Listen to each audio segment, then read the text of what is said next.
Alright, hey guys, it's CC again, and today I'm bringing you two rather, I don't want to say, how can I phrase this, two quote-unquote different matches.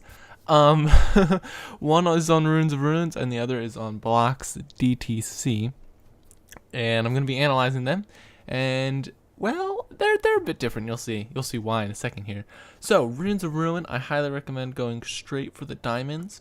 And then you'll see here that I'm actually going to stop and prevent rushers. The usual rushing spot is going to be to the right of spawn if you're on red, and to the left of spawn if you're on blue.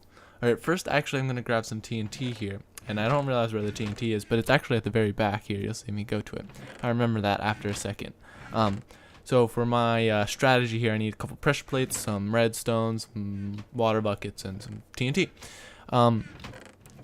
So yes, that's what I'm doing this match, but you'll see here that I actually go to the usual rusher spot in a second after I see the bridge. I see the bridge right in front of me, and I'm like, oh yeah, okay, let me go stop these rushers. This is usually rushers bridge on the outside of the map here, and this is where you're going to want to go to stop the rushers. Usually, I mean, sometimes they bridge right across in the middle, but that's a lot more noticeable, so that usually doesn't happen. So you see here, I'm gonna probably blow up the bridge, cause why not? Put down a pressure plate. Oh, this guy, and then I shoot him.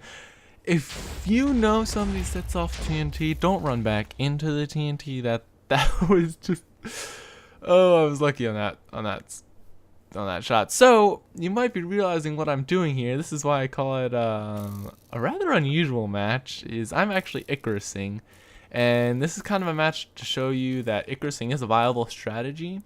Well, obviously, I was gonna say on maps with TNT, but obviously you can only Icarus if you have maps with TNT. So this is just a standard Icarus. I'm setting it up here, and you'll see why I set it up here in a second. What I want to note here is if you're Icarusing, you want to make sure that you're not getting too heavy fired upon, and make sure you always have a water bucket in your hotbar. So you see right now I'm getting a couple of shots here and there, but not really too many, so I'm going to figure it's time to go. So I'm going to get up here, do the usual Icarus, and if you want to see how to really Icarus, I have tutorials on that. Always make sure you grab your water bucket, put it in your hotbar when you're Icarusing. And so here, I look around, nobody's near me, and I actually hear an arrow shot in a second, and I look around. Sounds are very important, especially when you can't see everything around you. Like I'm looking down, I have to bridge, and I see that arrow, and I heard the arrow, and I'm like, uh-oh, somebody's shooting at me. But no, it wasn't. It was a teammate trying to shoot at some blue guy, and they missed.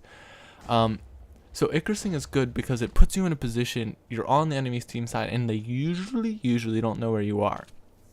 So I'm hopping down to this tree here, and I'm just trying to get on their core. And this is also an unusual game because my shift key failed. Yes. I could have had this game. Make sure you're actually pressing your shift key. But instead, I get shot off of the core. Oh, what a failure. Make sure you don't. Like, oh, it's one of those things that it just kind of happens. It's a rookie mistake, not holding your shift key down correctly. Maybe my pinky finger was a bit sore or something. I don't know. Also, you'll see that I just looked over to where my Icarus was. It's blown up. That usually happens. People usually don't realize it's an Icarus and just plays TNT everywhere and like blows up. So if you do Icarus, unfortunately it tends to be a one-time thing, and sadly the other team wins, and it bugs me because I was really close. You'll see how close I was here. There's really not much I could do except not shift key fail. I probably could have jumped onto the core from that bridge. Sadly, it was not meant to be. So this blocks DTC match. This is another unusual one, because, well, you'll see in a second. I guess it's not too unusual, but it's a little bit unusual.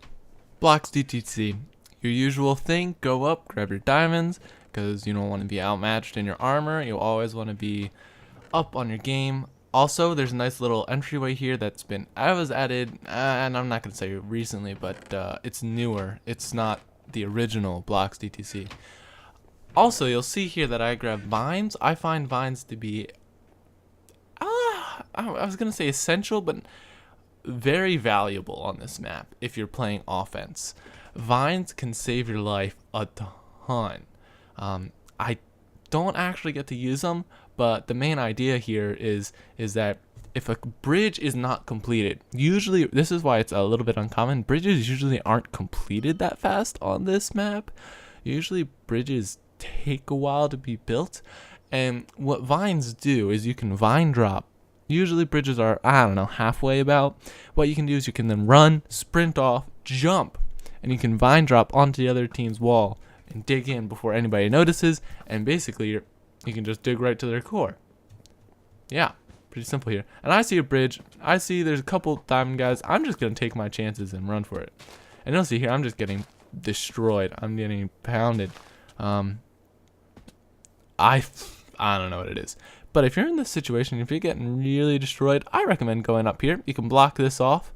They have to take their time. You don't get axes in the spawn kit on this map, which means that wood is an amazing tool. You see this guy's coming up here, and I'm just gonna boop boop, 2 more blocks, and he's on a ladder now, so it's gonna take even longer for him to destroy the wood. Remember, on maps where you don't spawn with axes, wood is awesome. I'm not actually sure what he does here, but he may actually go down and make an axe. So you see, all right, I'm actually in the clear on their side right now.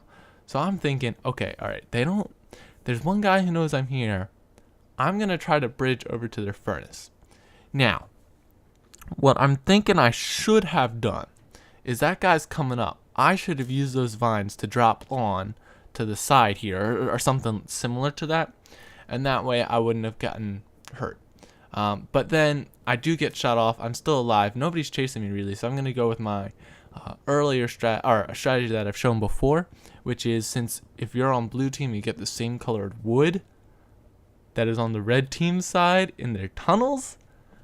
So blue team, I think, actually has a fairly big advantage. I could be wrong. Maybe red team also gets the same wood, but I want to say they don't. I think this only applies to blue team. So blue team actually has a fair advantage because you can tunnel into that wall, block it up.